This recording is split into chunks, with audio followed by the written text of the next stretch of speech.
12:35 it says.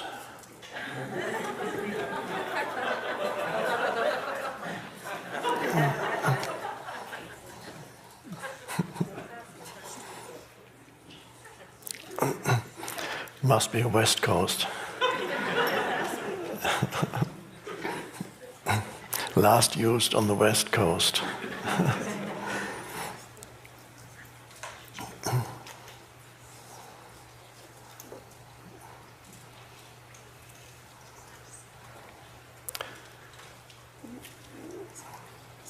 Perfect time, as the Zen master would say, or no time. Perfect temperature today, lovely, warm.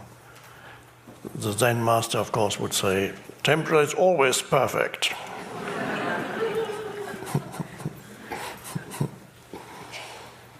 Never not perfect.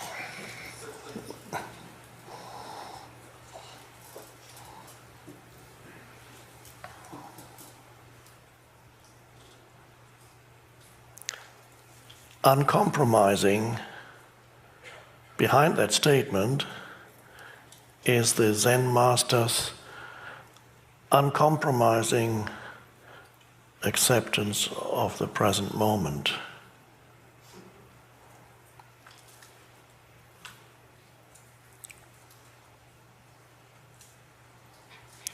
There are different approaches to the acceptance. You can accept in a yin way. It's all fine as it is. Or you can accept in the yang way.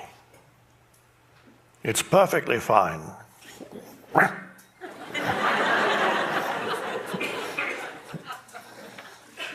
Nothing wrong with it.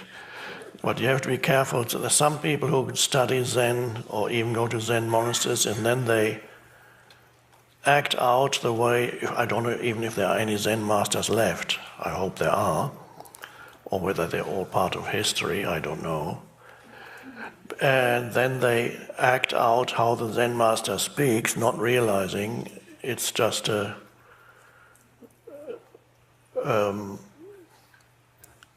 imitation of the way the Zen master speaks, and there's not the true acceptance behind it. It's easy to fall into these errors. Because Zen is a particular way of teaching, culturally conditioned, because it's a form of teaching, so it's culturally conditioned by Japan, China first then, but mostly Japan. And it's a particular approach. There's no negativity behind it, in that uncompromising acceptance. It's just a straight. When it's imitated, then there's a negativity behind it. It's a lot of awareness is needed, self-observation, to see whether you're really aligned with the present moment or whether you are fooling yourself or fooling others, or still having a mental image that are trying to live up to, that you are somebody who is now completely aligned with the present moment, and then you act out the part of somebody who is completely aligned with the present moment. But fortunately, life has always a way of showing you, if you're not there, fully accepting, not fully aligned, life will come up, give you very soon, after if you've imitated something without knowing it, playing a role of a spiritual person, without knowing that it's a role, life works in such a way that it then throws something at you, and you will realize that you're not accepting at all. Life tends to do that. So you can't fool yourself. Well, some people can, but you can't fool yourself for too long. Then life shows you you're not there as the I told the story, I won't repeat it now except in one sentence. The Buddhist master that I knew many years ago, who achieved beautiful states of enlightenment and was completely aligned with the present moment in his monastery in Thailand. He was a Westerner. In his monastery in Thailand, completely aligned, completely accepting of the mosquitoes and being bitten and everything else, until he had to go to renew his visa in this big city, Bangkok. And there he blew it. And so, the wait was just too long. And that's a good way, life showing him, oh, there's still room to go deeper.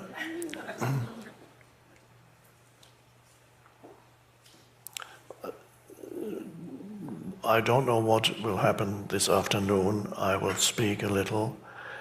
Questions, we will address questions starting either this afternoon or definitely tomorrow. The way it works is I will have a huge pile of written questions, and then I will combine answering the written questions with questions that you ask here spontaneously,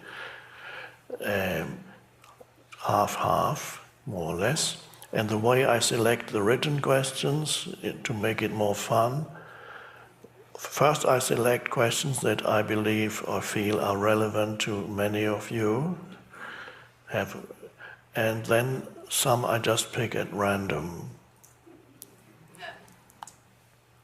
So, and sometimes you may be able to tell by the question whether it's a randomly picked one or...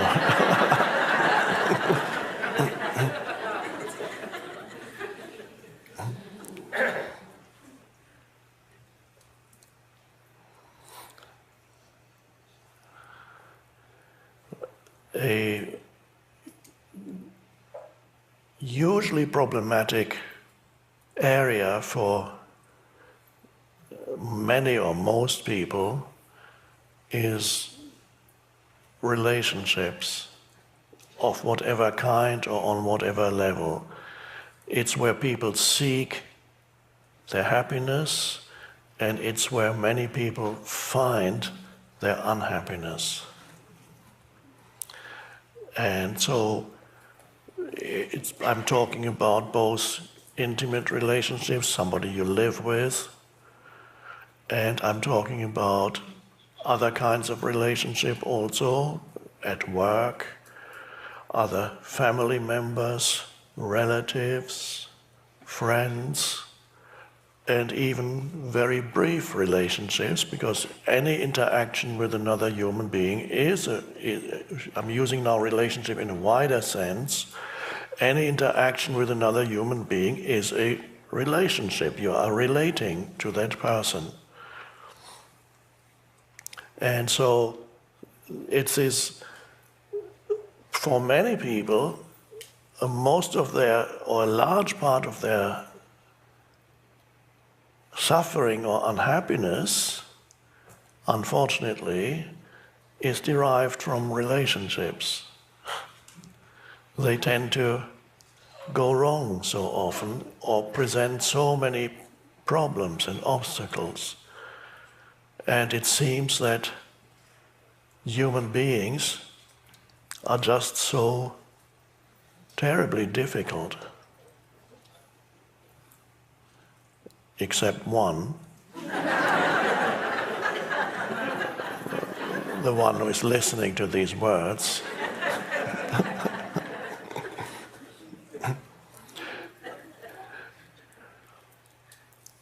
You remember the statement, know thyself, famous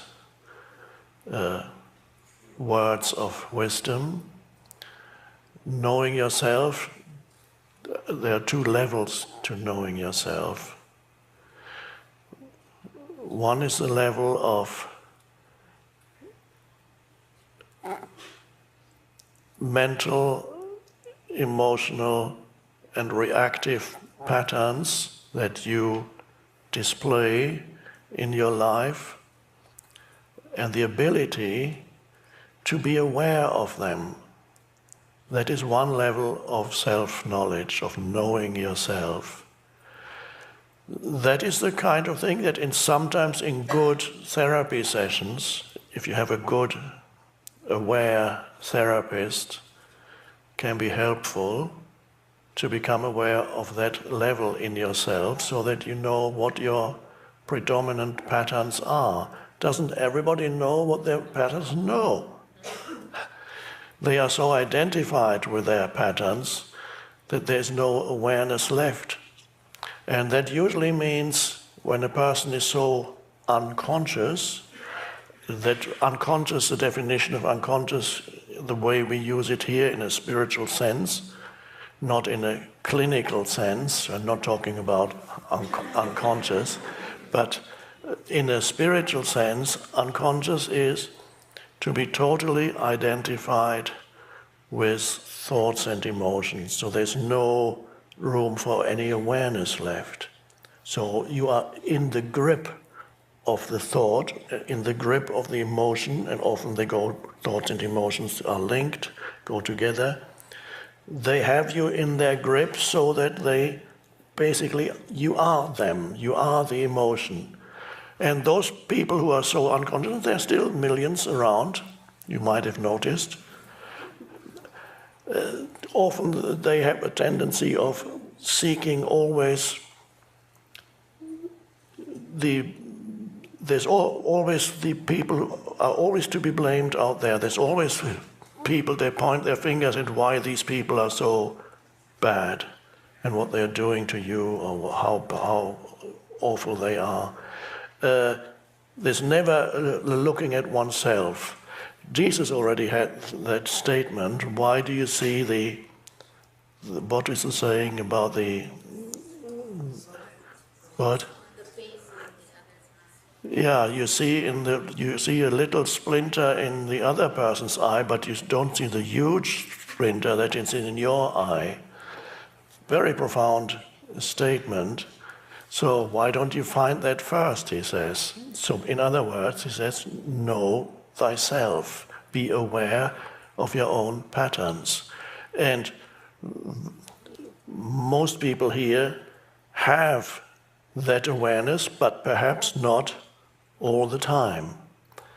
For many of you, when you are challenged in a particular way, in particular situations, you may lose awareness and regress to total identification with some reactive pattern. And it could be the pain body. As you know, the pain body is old accumulated emotion that still I regard it as an almost autonomous entity that lives in you. It's a way of looking at it, but there's a lot of truth to this. There's an emotional field that lives in you almost as an entity, one could say. That sounds slightly spooky, but one could say that even a thought is an entity. When you think a thought, it is an energy formation.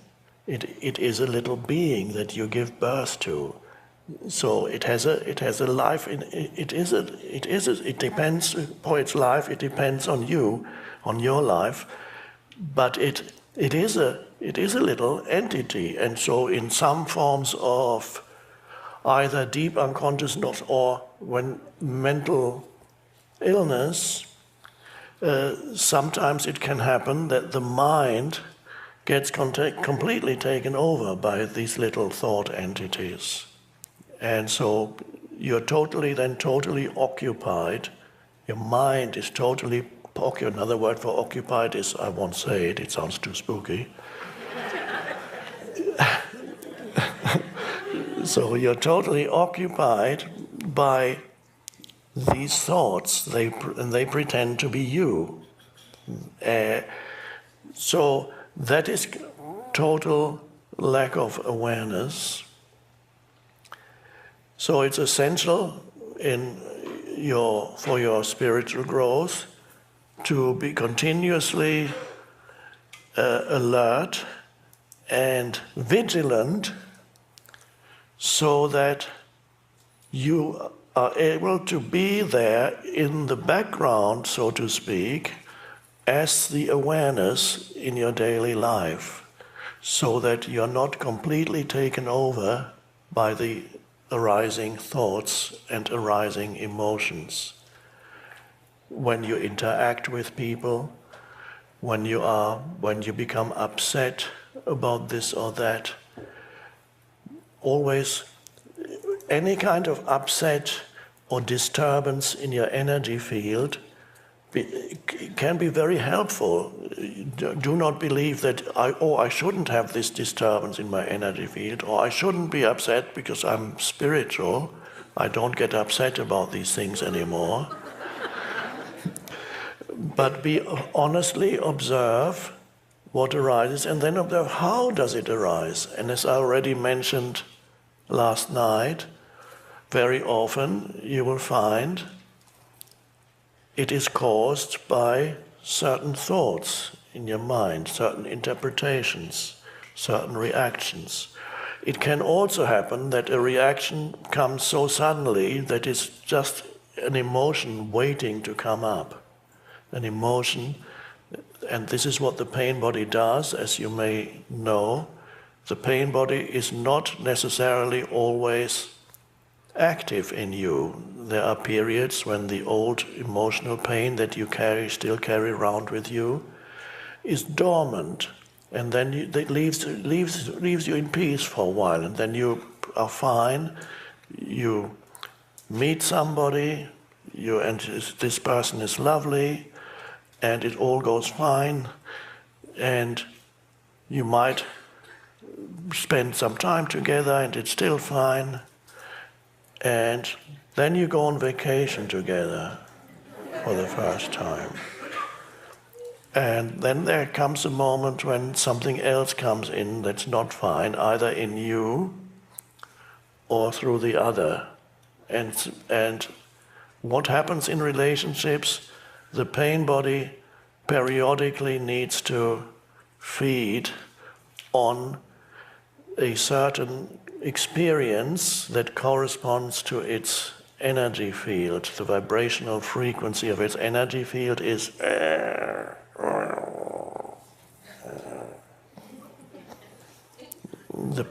good external image of the pain body in, I think it's in Lord of the Rings, is this little being, I can't remember the name, goes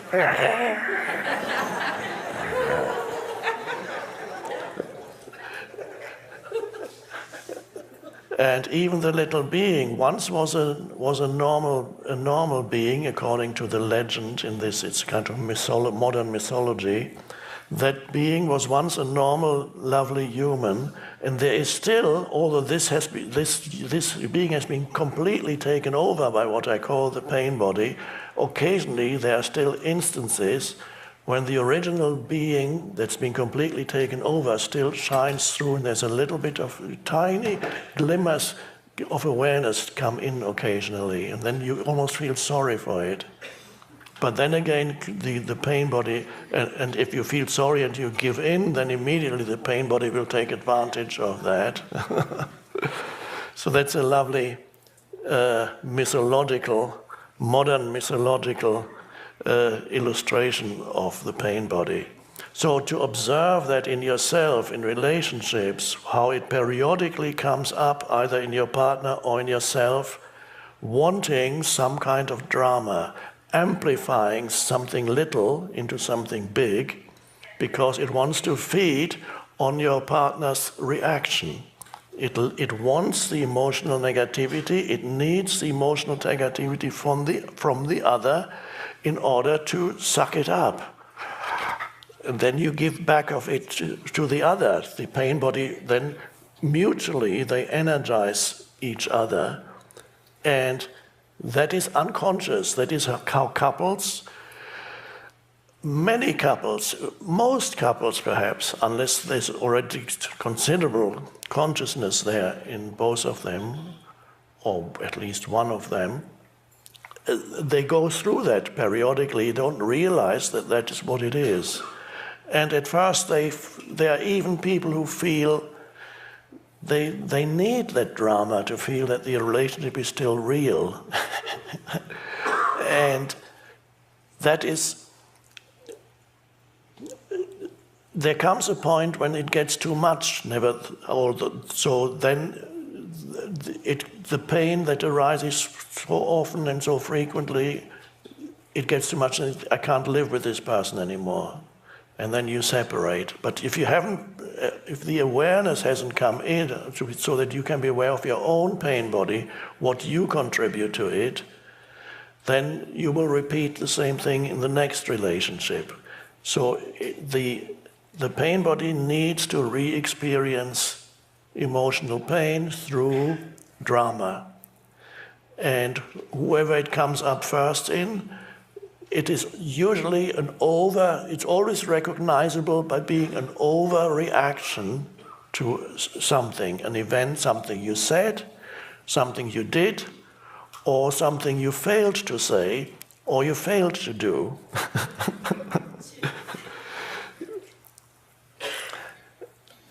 But the person who is displaying the pain body does not know it's an overreaction.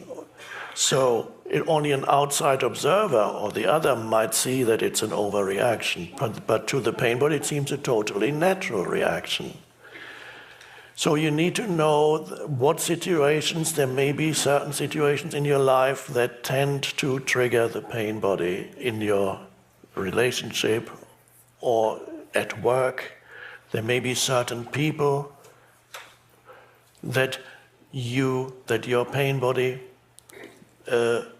is susceptible to, resonates with.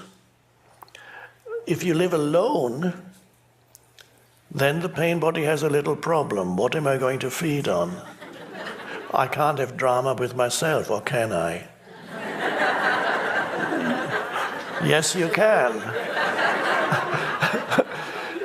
You can have the drama in your mind. You can have a stream of destructive and negative thoughts in your mind, either about yourself or others. They may not be here, but you have the thoughts about them.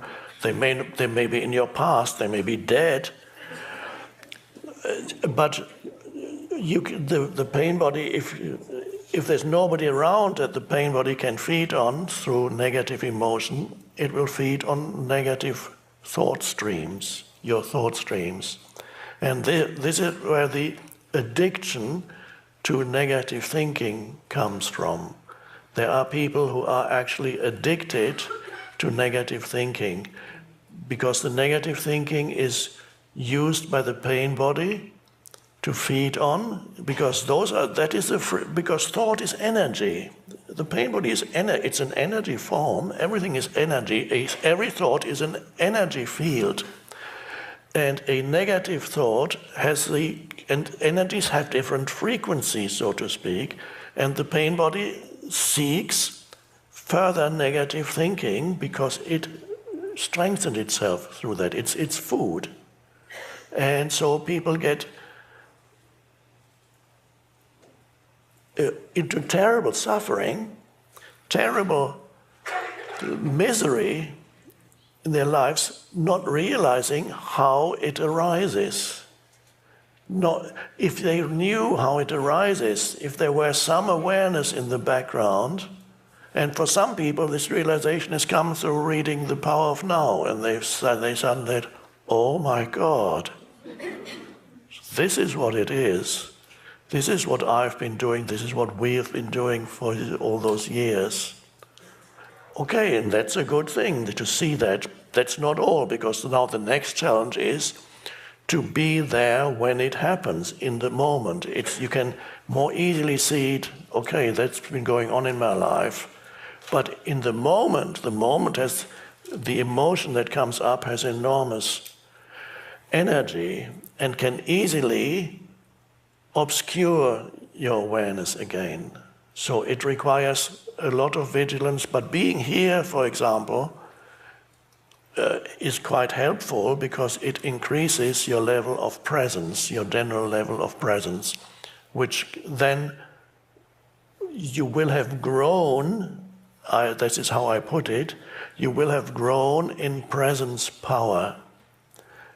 For example, by being here, even by reading a powerful spiritual book that has been written through presence that can help you, or listening to a spiritual talk, then practicing presence in your daily life when you are not being challenged. But don't wait until you're challenged to practice presence. But a challenge, of course, is a little alarm bell that says, this is your opportunity to wake up and to be present. But don't wait for the alarm bell, because the alarm bell is not going to wake you up if you haven't practiced presence when we are not being challenged. For example, here, walking in nature, being present as you take in all the perceptions, the sense perceptions, being present while you walk, inviting presence into your life in daily situations that are very ordinary situations that are usually regarded as too ordinary really to be acknowledged. Whenever you wait somewhere, I often say that, don't get upset about waiting, or if you do get upset, observe it, be there, and accept any waiting period as an opportunity to be present. So where is your attention when you are in those situations, neutral situations, non-challenging situations? Where is your attention when you are present? Now, the ultimate way of being present is to just be the presence. Sense the presence that you are. Sense the awareness. Be there as the awareness. Before you can be there as the awareness, and you can transition, then this is a more advanced thing that may not yet be possible for all of you, to transition from thinking into awareness, to step the ability to step out of thinking into awareness. So you've been thinking, and suddenly you realize that your thinking is causing you certain emotions. You're waiting in line, that's a simple situation, you're waiting in line at the airport or the supermarket, and it's not moving. And the people who are at the other end dealing with things are obviously totally incompetent, says the mind. How can they allow people like that to be there? Also, your mind will be telling you that you're never going to fly with this airline again, or do your shopping again at this place, and it's all. And then comes the next negative thought, that there's so much, I'm so overwhelmed with stuff that I still have to do, and here I am, and I'll miss that plane. Why is this always happening to me? Why things always go wrong? Don't let me think about all the other things that have gone wrong recently. And you can see, if then you're alert, you will feel, you become unhappy, very unhappy. Now that should be an alarm bell. It can be potentially. It's not a bad thing to be unhappy, because you can use it as an alarm bell that says, oh, there's some lack of awareness here. There must be a lack of presence. I must have been missing the present moment. Is there any way I can get out of that right now? Can I bring my attention back to the present moment? And you realize what you've been feeling, the unhappiness, did not come from standing in line at the airport check-in counter. Because after all, and this is just one example, a simple one, after all, you're just standing somewhere and breathing. There may be a little bit of discomfort. You're not sitting, okay? And of course, if you're physically handicapped, then you might need to do something to sit. But Okay, there might even be a little bit of pain in your legs. Okay, but is that a big deal? It's pain in your legs. Okay. So all that there is you're standing there and breathing. That in itself is not a source of unhappiness. But your mental commentary on the situation is the cause of unhappiness. Once you see that, freedom comes in. And in that moment, you can say, ask yourself always, what happens if I drop, relinquish, let go the mental commentary? Let's just try something out. I'm going to drop the mental commentary about this situation and just breathe and look around at the people and where I am and see if I'm still unhappy. And that's a beautiful experiment. You can experiment with that. Let's see what this situation is like if I don't judge it as bad. And suddenly you see, it's fine. It might not be good, but it's not bad. Or it might even be good. Because you might be looking at people and suddenly enjoy looking at all these human beings standing there. You might enjoy what you see. You might enjoy the fact that you are still breathing. And you might sense your own aliveness. And you may suddenly become aware that there's a presence in the background of your sense perceptions. There is an aware presence. And you are that. In other words, that situation which a minute ago or 2 minutes ago was the source of suffering has suddenly enabled you to awaken out of identification with thinking. Now that was a slight challenge, a slightly challenging situation. In order to have enough awareness, even in slightly challenging situation, let's come back to what I just said, you need to practice presence in non-challenging situations, invite presence into your life in non-challenging situations, because otherwise there may not be enough presence for you to arise when challenges come. So, whenever you are waiting somewhere, be present. Where's your attention when you're present? Your attention is taken away from thinking, and you can initially, if you cannot directly become present, like step out from thinking into presence, and this is a more advanced thing, some of you may be able to do it, where you can just say, presence, and then there's no thought anymore. And this is an amazing achievement, the greatest achievement perhaps in your life, if you could step out of thinking when you want to, when you realize it's pointless, I don't need thinking, I can just be aware, and then you step out of thinking into... So in other words, you transcend thinking. You could say you stop your mind, but that sounds a little bit too as if you were pushing against it. You transcend the mind simply by deciding to transcend the mind. And that's an amazing achievement. If your whole life is, let's say, everything you did in life ended in total failure, and then all these total failures took you to this point of realization where you're able to transcend thinking. It means your life has been a total success, even if you're in prison for the rest of your life.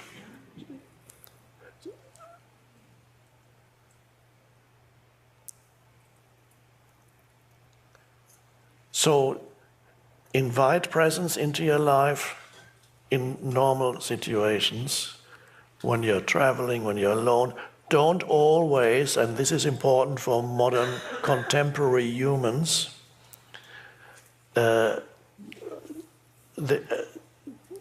these devices that we have they haven't been around for that long. All these smartphones, computers, iPads, and other paths that constantly occupy your mind, that constantly stimulate mental activity, a lot of which has no useful purpose at all, but it seems to be also important. It's not.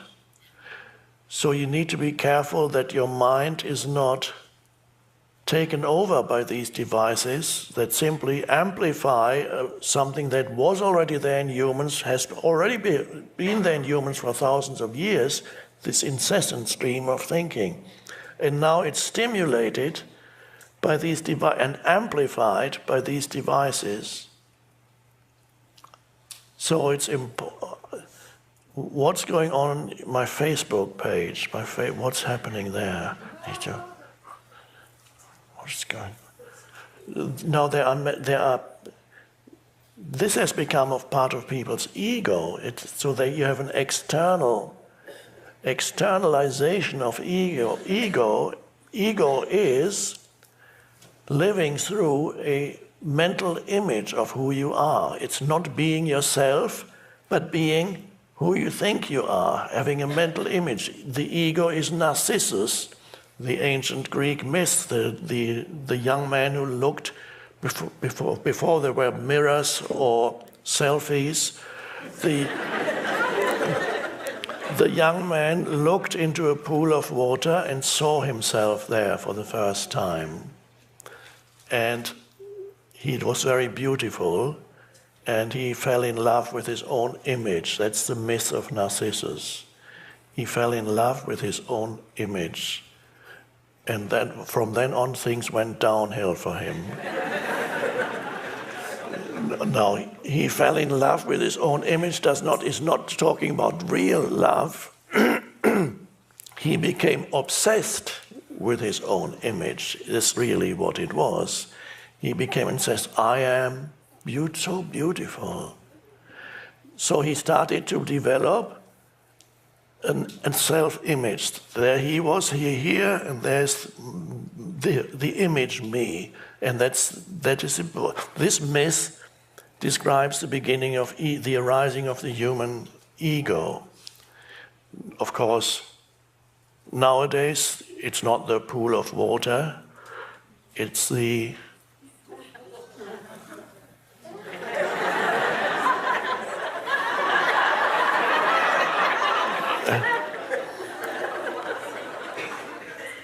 and then, of course, the important thing is it needs to be posted. And then you carefully construct. Young people do it a lot. My generation perhaps less so, because for most of my life these things didn't exist. But the younger generation, many of them live through their Facebook. A lot of their life takes place on social media and Facebook. And they have a carefully constructed image on their Facebook where they post the things that they think people would envy, and people show how great their life is. And so you construct this Facebook image of who you are, and you can live through that. That adds another layer to the ego. And because it's ego, of course, whatever comes into your Facebook, I don't even know how it works. Somebody tried to explain it to me, but it must be very simple, because even apparently people with low IQs can use it. But I can't. I can't. How does? There was a time when I sent things to my office, and I wrote a few things for patients, and that was lovely. And I haven't done that in a while. I may do it again, and I may attempt one more time to master the use of Facebook so that I can post things, not selfies to enhance, but more useful things, because these things can be used for consciousness too. In most cases, unfortunately, they keep people in unconsciousness. So be careful with these things. You need to keep spaces in order to practice presence in your life. You need to keep spaces in your life when you're not interacting with the devices. One good thing, for example, is in your bedroom. This is recommended by Ariana Huffington. That was her idea. She said, there's no device ever in my bedroom. I have books there, but there's no television, there's no phone, nothing. That's one good thing. And then when you go for a walk in nature, not be constantly at the mercy of any signal that says some incoming message or email or need to check this or that. So, because they can clutter up your mind totally. The social media part of it, the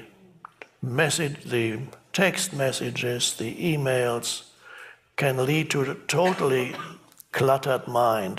The human mind was already cluttered before these devices were invented. And now potentially is even more cluttered. And clutter means, but the word clutter means complete lack of spaciousness. There's always some noise going on in there. And so if you do that for years, then you can see it in people's eyes, that complete lack of the field of awareness is lacking, spaciousness is lacking. It's not that they don't have it, but it's totally obscured. And so when it's totally obscured, then you can see it after some years of living like that, then there's this absent look in their eyes. Because the intention is never there, it's always there. That is so important, they're thinking, and even when they're listening to you, they're not really listening, they're here, they're listening to their thinking.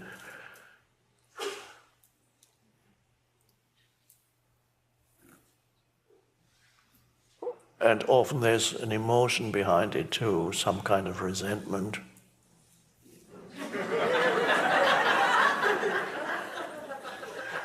Things are not going the way I expect them to go. So this is the unawakened, signs of the unawakened state, unconscious state. So when you wait at the elevator, if you use an elevator where you live or at work, for example, or when you're in the elevator, these are short moments. Why do you really need to look at your phone? No. Why not be aware of your breathing? If you cannot directly go into presence, the first entry point into presence is to notice that you're breathing. And to notice that you're breathing, I call that one conscious breath, is to have your attention sensing the air flowing in and out of your body. That's one conscious breath.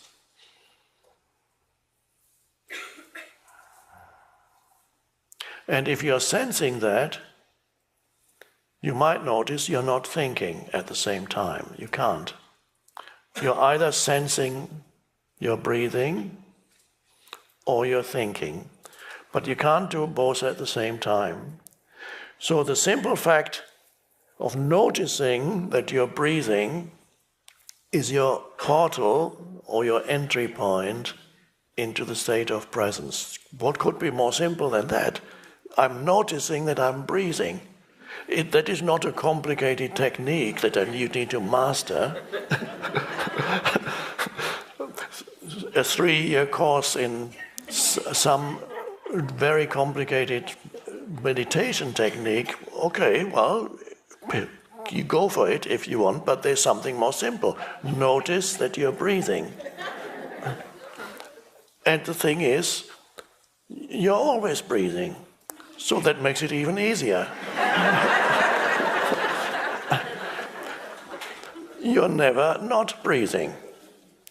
If you had to remember to breathe, of course, you would be dead already.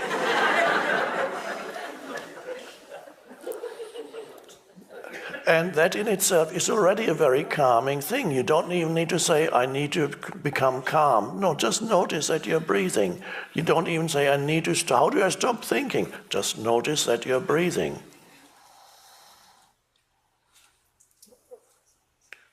Oh. And then after 1 or 2 conscious breaths, your mind will come in and say, okay, that's enough now.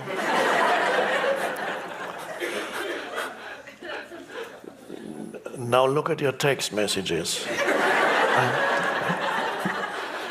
This is much more important. And you may not necessarily want to believe when that thought comes in. There's a nice saying, I think I saw it as a bumper sticker on a car, don't believe everything you think. So when the thought comes in, okay, that's enough, I really have got no time for this. This may not be a true thought. You may have time for this. It might only be 2 minutes. Who doesn't have time for, oh, of course, if it's an emergency, it's a different matter. But in a normal life, who does not have 2 minutes? And then a little bit later, another 2 minutes. Everybody has that, but their mind will tell them, no, they don't have that. And even when you go to the bathroom, why not be present there? Washing your hands. It's a lovely activity. Instead of using it as a means to an end, make an end in itself and enjoy the feelings associated, and even if you're using soap, it might have a scent. Enjoy the sensory feelings associated with washing your hands, which you probably do several times a day, but normally used as a means to an end only. So many things that you use as a means to an end when you practice presence in ordinary, non-challenging situations become an end in themselves. And that is a way of reversing the dysfunctional way of living, which is always reducing the present moment to a means to an end, regarding the present moment. And this has become an internalized assumption that the present moment is not as important as the next one that I want to get to. It's an unspoken and often it's not actually that you are thinking that, you're not thinking that the next moment is more important than this one, but it's an underlying assumption. You are living as if the next moment were always more important than this one. And you live as if the next moment were holding some kind of promise of liberation of some kind, of getting better of some kind when you get there. Whether the next moment is a few seconds from now, or whether the next moment is the weekend that's coming up, or whether the next moment is your or somebody else's wedding, or whether the next moment is when I achieve this or that, or whether the next moment is in some more distant future, when I retire, then I can start living. It's always the next moment. So people, and then the realization, there is no next moment. There is no next moment. It doesn't exist. Life can only be experienced as this moment. And I can't emphasize it enough. Of course, we need to move in the realm of future on a practical level. That's fine. I wear a watch and I look at it so that I can arrive here on time. And this watch is maybe 3 hours late, but that's okay. So there is no next moment. There's only ever this moment. If you live as if that the non-existent next moment were more important always, you neglect continuously the only reality there is in your life, which is this moment. You never fully acknowledge it. You're not at home in it. You're just trying to get away from it. And the present moment is the entry point into the vertical dimension. The present moment is the entry point into awareness. The present moment, everything else is thought activity. So the present moment is a portal into presence. So it's important to reverse the mental habit that we have inherited from our ancestors and also been conditioned to live in that way through the surrounding culture. It's important to reverse that mental habit that can be very deep-seated, so that we, instead of always diminishing the value of the present moment by regarding it as a stepping stone only to the next moment at best, or at worst as an obstacle that you need to overcome. There are some people who have a deeply antagonistic attitude towards the present moment habitually. To them, the present moment is not just a stepping stone to the next one. No, it's an unpleasant stepping stone. It's more than a stepping stone. It's some kind of obstacle that's preventing me from getting where I want to get to. So these are people who live in an almost constant state of dissatisfaction with what's going on around them and with people. And they're just waiting for the next excuse to be dissatisfied.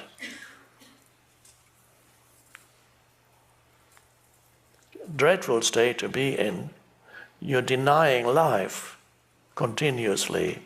So that the more extreme case is when the present moment becomes an enemy almost for people. Those are the more extreme denials of the present moment. And then the other is a more very common thing. The present moment is a stepping stone. It's useful primarily as a stepping stone to some future moment. And that's, of course, not the case, because there is no future moment, because if you live like that, you live like that through thought only. You live in a world of abstraction, mental abstraction. So, which is what thought is. Of course you have purposes in life. Of course there are things that you need to achieve. I want to get from here to there. You travel sometimes. That involves planning, involves future on a practical level. Of course it does. Yeah, there's a schedule, there's a timetable, and you know when you need to go there and when you're going to arrive, or you need to build something and you need to take steps and you go through the motions, you plan beforehand. But the important thing is, while all these things happen, while you're traveling from A to B, while you are going through the planning stage of building a house or whatever it is, which requires time, just two examples, it is possible to give your fullest attention to the doing in the present moment, knowing where you want to get to as a secondary thing. So you give your full, there's the quality again, the word quality that I used earlier. There's the quality of your attention to the present moment. You give it your fullest attention. Your attention is not diverted by some future moment that you want to get to, that takes the quality, diminishes the quality of your attention to the present moment. So whatever you do will not be as empowered as something that you do when you give your fullest attention to the present moment. So when you are traveling, the destination is not really more important than the present moment, because wherever you go to, you find yourself and your state of consciousness. So the step you're taking at this moment on your journey is what really matters. It does not mean you have no destination. You can have a destination, but you give your fullest attention to this step that you're taking now. Or when you're trying to build up some new enterprise, let's say perhaps a conscious business, hopefully conscious, you're trying to build up a conscious business. There's a lot of planning to do. There's meetings with people. You need to get all kinds of people involved in the planning activity. Now, if you have an excessive focus on where you need to get to, the planning activity will be very stressful. And frequently you will fall into negative states with people who don't do what they're supposed to do, or they're not as efficient as they should be, says the mind. And so it becomes a very stressful thing because you want the thing done already, but it's not done yet. You're not fully in the doing by giving your fullest attention. There are some highly successful people who, in some way, without having had any spiritual teachings, are able to give their fullest attention, and enjoyment is the key word really here. When you give your fullest attention to the present moment, you enjoy what you are doing in this moment. And you can, but if you always think you really need to build up this big business, and in the meantime, you are stressed. You're not enjoying it, but you're hoping when it's finally done, you can start enjoying. You won't. So to enjoy what you're doing is essential, and there's enormous power in enjoyment. So enjoyment implies you're fully in it. And then, even if, in the unlikely case, it could happen, that this business enterprise, after spending a lot of time planning, collapses, or you finally manage to build up that business, but for some reason, maybe the market has changed or everything has collapsed, for some reason, it's not working. If you enjoyed the entire journey and you're inspired by your enjoyment, you inspired all the people that worked with you, nothing is lost. You've been a positive influence, you emanated good, conscious energy, you emanated consciousness to all the people that you worked with in the process of setting up that business. You enjoyed it, you were not dependent on your happiness, on the state, on what the ancient scripture Bhagavad Gita calls the fruit of your action. You are not dependent for your happiness on the fruit of your action, which is the outcome. Because the happiness, the enjoyment, is derived from the activity, the doing, not the end product. It doesn't mean that when you do achieve something, you cannot say, oh, that's great, it's wonderful. But it's wonderful because the entire journey was good. It wasn't stressful. If you build up a business in continuous stress, you might achieve, yes, perhaps you will build a big tower in New York. And you might, you may achieve great success, but the question is, what energy have you emanated in the meantime? Does it make the world a more conscious place? The people who came into contact with you, have they become more conscious through being in contact with you? Enjoyed it, the interactivity, feel more alive through that? That's the question. So even if a business makes a lot of money, it's not necessarily a sign of true success. And there could be a business that collapses, and yet it's been a huge success because the people involved in it were happy doing what they enjoyed doing. And if that collapses, then the next thing will work. Let's enjoy doing something else. If we enjoy the doing, there are many people in business who had to fail several times before they succeeded. And they all say, okay, let's try again. Enjoyment is an essential part of presence. So you enjoy. If you don't enjoy what you're doing, then you have to be careful. You have to look into it. There may be some activities that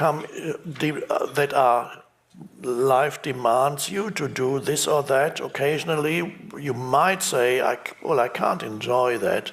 But as I wrote somewhere in a book, if you can't enjoy it, at least you can accept that this is what you have to do right now. If you might not enjoy your car breaks down, you might not enjoy having to change the flat tire in pouring rain and cold, okay, but you can accept that this is what you have to do, and so there's still no inner resistance, you just do it, you just accept. But if it's an habitual activity, something, your daily activity, see if you can bring that full attention to what you're doing, and with that full attention comes the enjoyment. Because that attention is the conscious energy, that is where joy emanates from, that consciousness.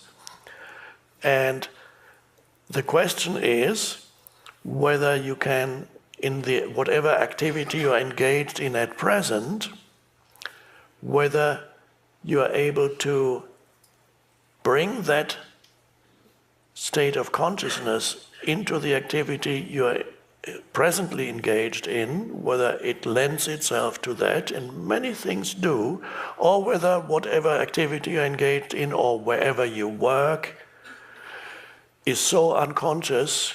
Some companies are so dysfunctional as personal interactions are concerned within the company and with outside agencies. The environment, the mental, emotional environment within the company may be so toxic that when you become present, you simply have to remove yourself. And if you don't remove yourself, they won't want you there anymore. If you have to be toxic with them. They can't tolerate somebody who doesn't fit in. And now we'll have to let you go, you're just too conscious for us. You don't fit in at all. Of course, that's not what they'll say something else.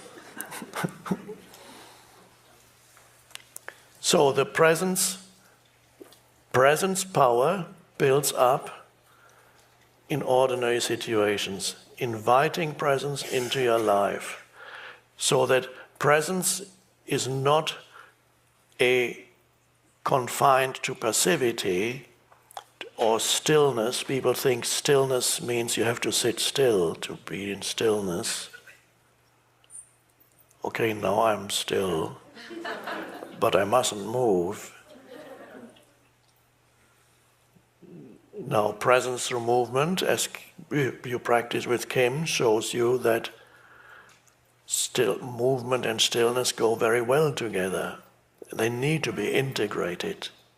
And movement of whatever kind, any activity that you do, when you are fully present with it, it means that you have integrated the activity, the doing, as I call it, with the being, the integration of doing and being, so that they are not separate anymore. At first they may be separate. You may be somebody who can, when you're sitting quietly at home, nobody disturbs you, you can be present. The moment a little challenge comes in, you get, I'm doing my spiritual practice.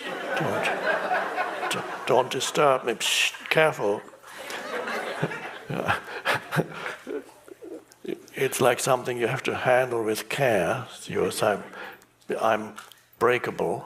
My spiritual practice is fragile.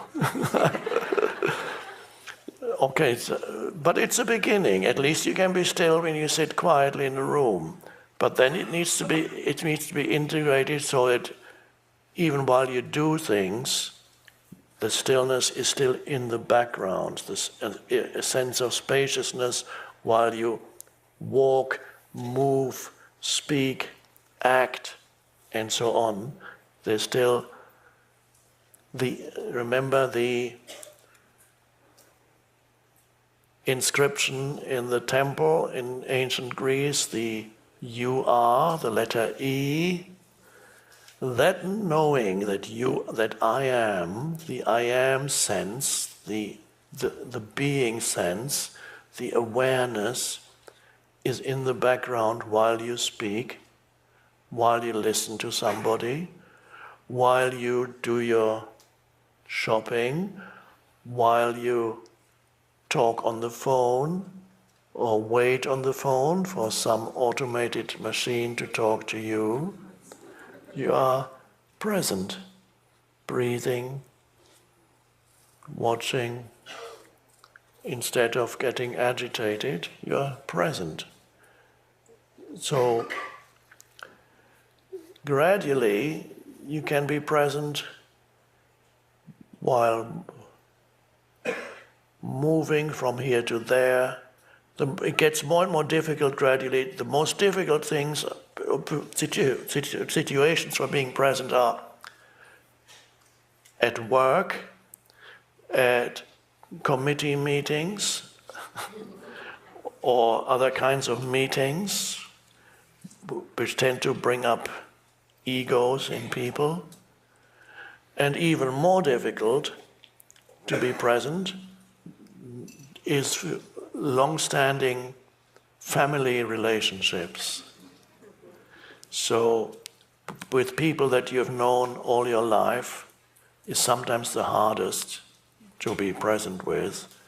Visiting your parents or being with your adult children can be for some people very challenging.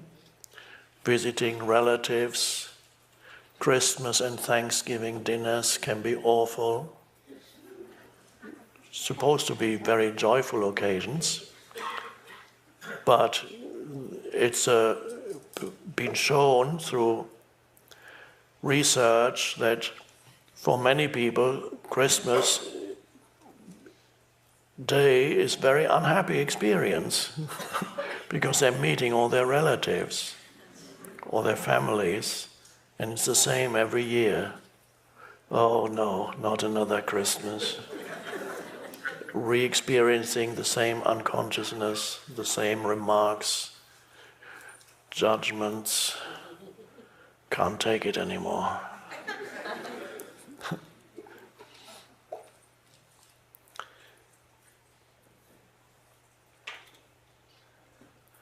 So it's then when challenging situations come, if you have been practicing in easy situations by inviting presence in, oh, by the way, sometimes it may be a lovely thing, not many people practice that anymore these days, to sit in your room somewhere, when you're alone, whether it's your bedroom or your study or your office or your living room or any room whatsoever, you sit, or it doesn't have to be a room, it could be outside.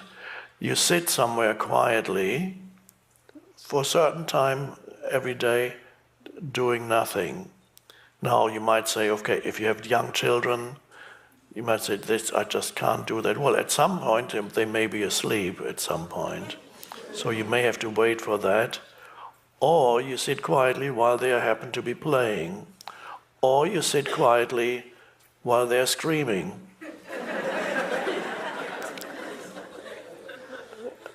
Or you sit like while there's a tantrum going on. Okay, say, I'm not going to feed his pain body, it will exhaust itself.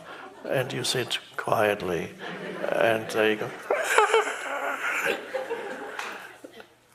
And later you have a word with the child, as I often recommend the next day, so that you bring some awareness, because children have pain bodies also.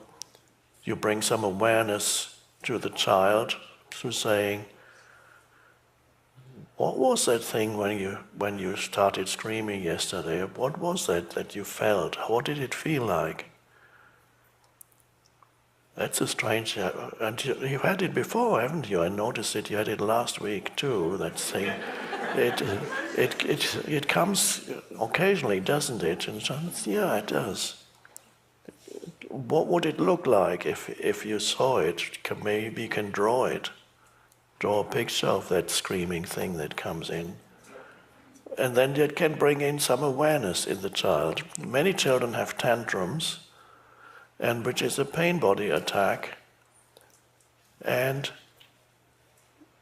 an early form of ego trying things out to control and so on. It's normal, they have to do it. Nothing wrong with it. But it's a chance already if the parent is aware, and if the parent does not react, then you can teach the child, not while the pain body attack is happening, but afterwards, retrospectively, to be aware of it. And next time when it appears, you can say, it's there again, isn't it? Maybe it even has a name, other than pain bodies, which is too abstract. It's there again, isn't it? Yeah. Of course, it won't talk to you as such.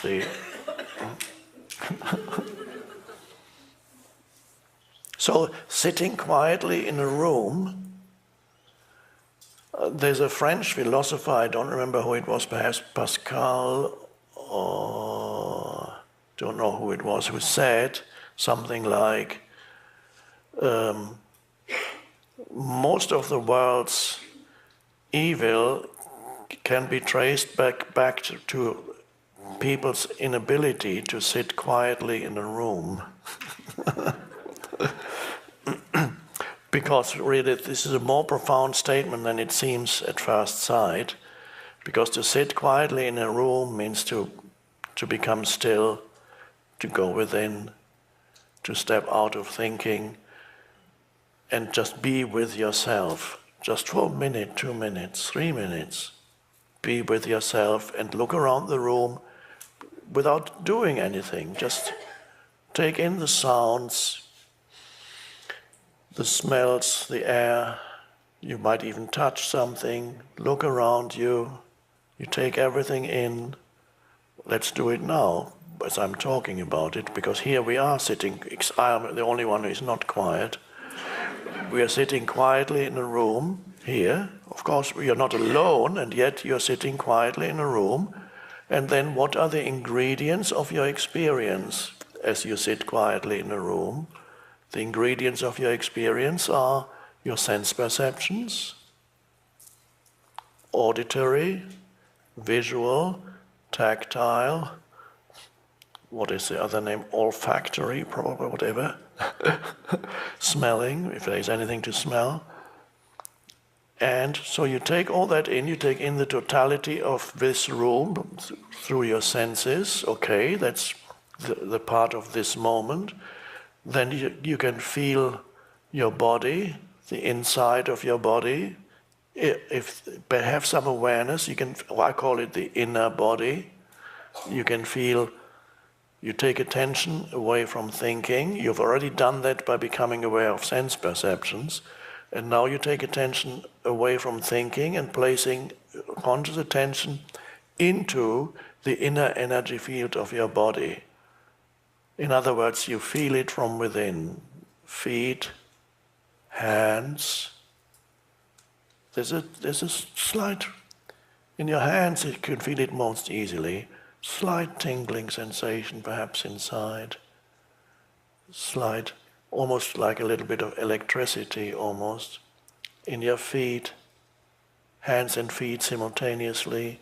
Legs, a little bit more difficult to feel, but yes, they are alive. Arms, alive. And then incorporate the entire body into this global sense of aliveness. You can sense the inner body as you sit here. Your attention is in the inner energy field of your body. And that is an aspect of the consciousness that pervades the body, the consciousness that sustains the body, the consciousness that is the essence behind the material body, the non-material. And so you're becoming present with every cell of your body. You're present and you're sitting quietly in a room being totally feeling at home where you are. Because most people, even when they are at home, they don't feel at home with themselves. They're not rooted in being. So, home is a beautiful word. As I've said before, I believe, I can't prove it, that etymologically it's related to the Sanskrit sacred syllable or mantra, Om. Om, I am home. Home. This is not impossible because the languages that we speak are called Indo-European languages, and there are words that actually go back to Sanskrit. Home, in yourself, in your inner body. Home, home, home. This is come to a deep enjoyment of the present moment, of yourself in the present moment, and you're completely away from thinking now. Feeling the inner body and then realizing what is the essence of this moment. There's the sense perceptions, there's this feeling of the inner body, your breathing, and what is the essence of all that? That's the I am, you are, and what is that? That is consciousness, awareness. That's the essence of this moment. When you sit quietly in a room or anywhere else, you become aware of yourself as consciousness, not as a person. The person still exists on the lower levels of your being. That's fine. The person will reappear again. That's fine. That person is not a problem. When you know yourself as consciousness, you can become quite happy with the person and even its shortcomings, and compassionate with the person. And some of its shortcomings will disappear too. Many dysfunctional aspects of the person will disappear when you know yourself as the consciousness. That's the deepest realization, is to know that dimension of yourself. And most people go through this world never knowing themselves as consciousness. And that consciousness is the consciousness of the universe. The entire universe is the greatest miracle of the universe, and the greatest mystery of the universe is the fact that the universe is conscious. Isn't that amazing? And this is not something that you could doubt. The statement that the universe is conscious, you cannot doubt. Why not? Because you are conscious. How do I know that I'm conscious?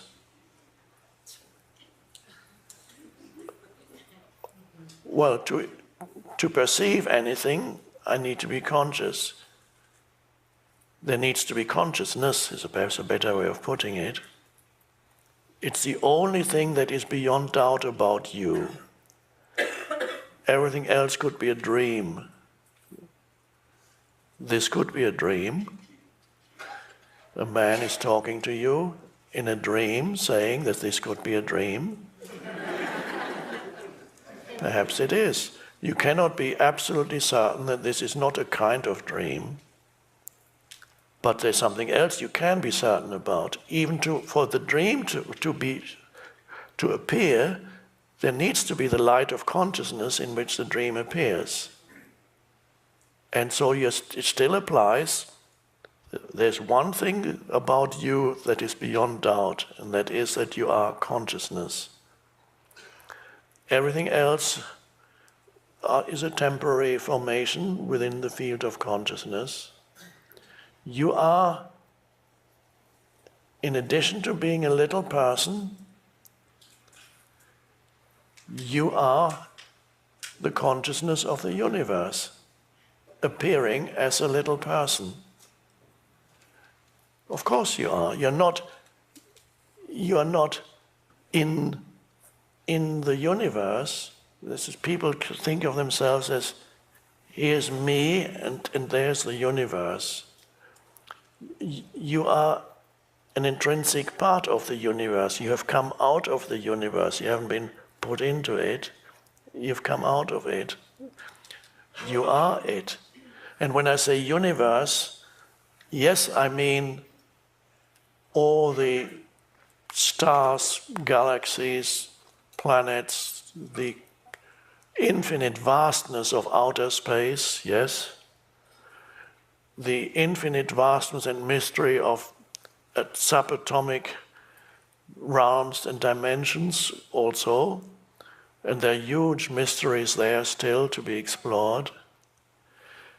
But that's not all. That's the visible universe that we can be aware of. And there's more to the universe than what we can be aware of through our senses. There is, behind the universe, there is the field of consciousness.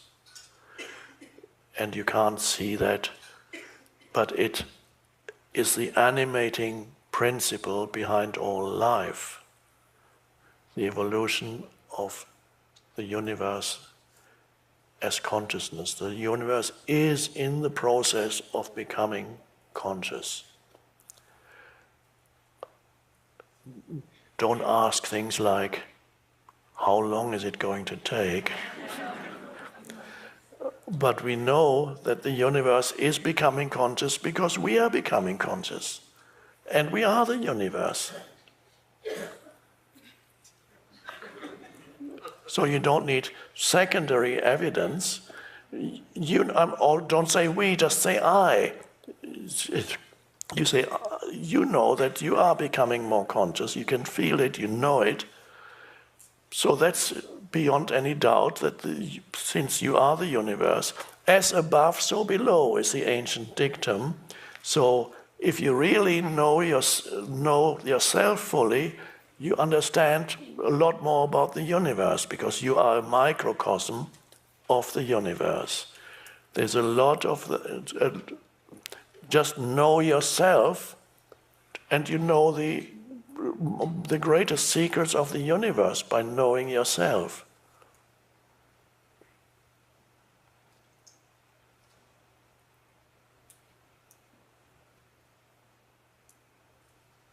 Isn't it liberating that you are not just the person,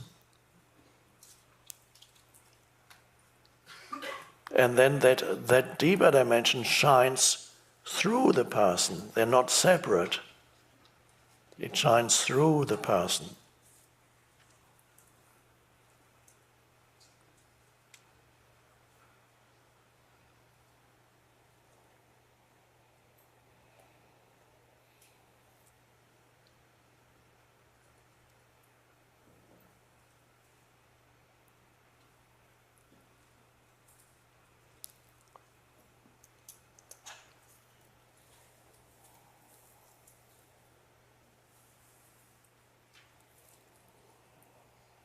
It's 2:00 somewhere, but not here.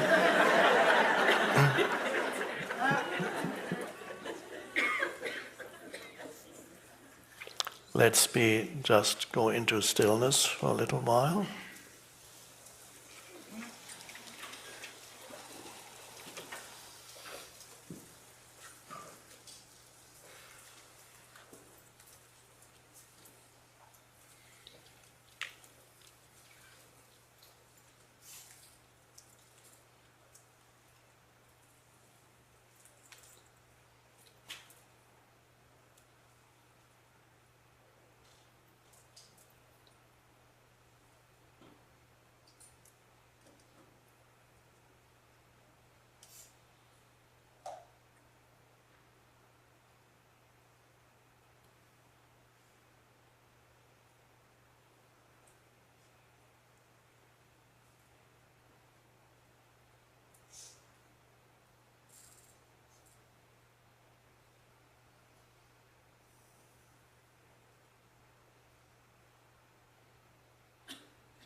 Some of you will be having a session with Kim, I believe at 5, presence through movement. Not at 5? 5. 4:45? 4. Okay. And others will have a session tomorrow and the day after with Kim, and if you're not having a session, walk around nature,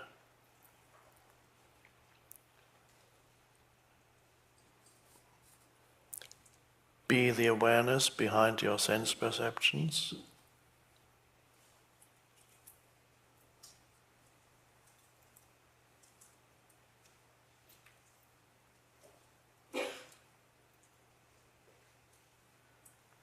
If you've come with a friend, also take some time alone occasionally so that you can just be with yourself.